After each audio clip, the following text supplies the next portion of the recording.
এইবার হচ্ছে গিয়ে আত্মার খাওয়া।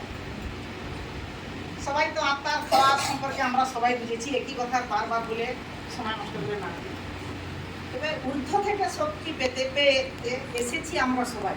তাহলে ঐশ্বরিক যে শক্তি, সেটা কি স্বর্গ থেকে আসবে না নিচে আছে? ঈশ্বর উপরেই আছে, স্বর্গে আছে। সেই শক্তি ঊর্ধ্ব থেকে শক্তি পেতে মিলেছি এটা সবাই।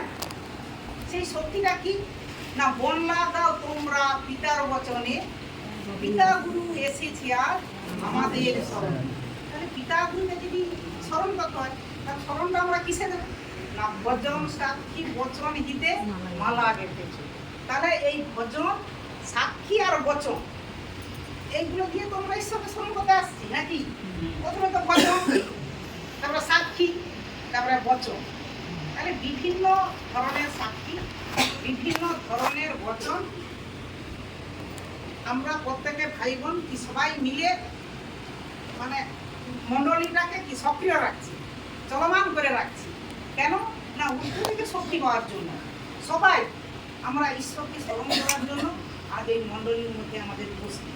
তবে সেই মণ্ডলীকে যেন আমরা যখন আসি সবাই যেন কি খুব আনন্দ সহকারে সেই মণ্ডলীর মধ্যে যেন প্রবেশ করি।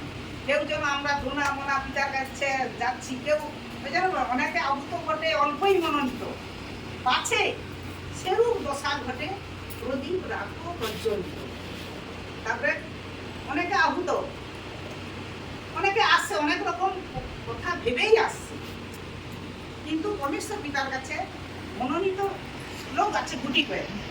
যেমন আমার বাড়িতে পরমেশ্বর পিতা আমাকে মনোনীত করছে, কিন্তু তাড়নাকারী কেউ নেই। বাপ বেটা দুজন আছে, কেউ কিন্তু তাড়নাকারী নয়। ছেলে আজকে বলছে আজকে গাড়ি আসবো, এই গাড়ি আজকে আমার পৌঁছাবি চল। বলে কি তোমার সেই গুরু ভাইয়ের জন্য আম নিয়ে যাবো, মায়ের ধন্যবাদ। আরে গুরু ভাইয়ের নামটা ওর মধ্যে কি করে এলো? বলে তোমার একবার নয় দুবার বলছে। আমি জানি না, আমি যদি ধরেছে বড় আমটা পাকিনি পড়ে, আরে সে বড় আম এখন পাকতে অনেক দেরি আছে, তুমি এখন আর ছোট আমগুলো তোমার গুরু ভাইকে আগে দিয়ে আসো। তাহলে পরমেশ্বর পিতা গুরু ভাই ও না বললে কিন্তু আমি আজকে আনতে নিয়ে অ্যাকচুয়ালি। তাহলে পরমেশ্বর পিতা তার মধ্য থেকেও কি গুরু ভাইয়ের নামটা তো বলালো। আর আমার স্বামীও তখন দেবো, তোমার দাদা ভাইকে বলো, তোমার দাদা ভাইকে দুটো আম দেবো, তারপরে আম রাখছি, তারপর তো দিব। তাহলে কারণাকারী কেউ নেই, ওরা কি আহুত হচ্ছে কিন্তু মনোনীত কেউ নেই।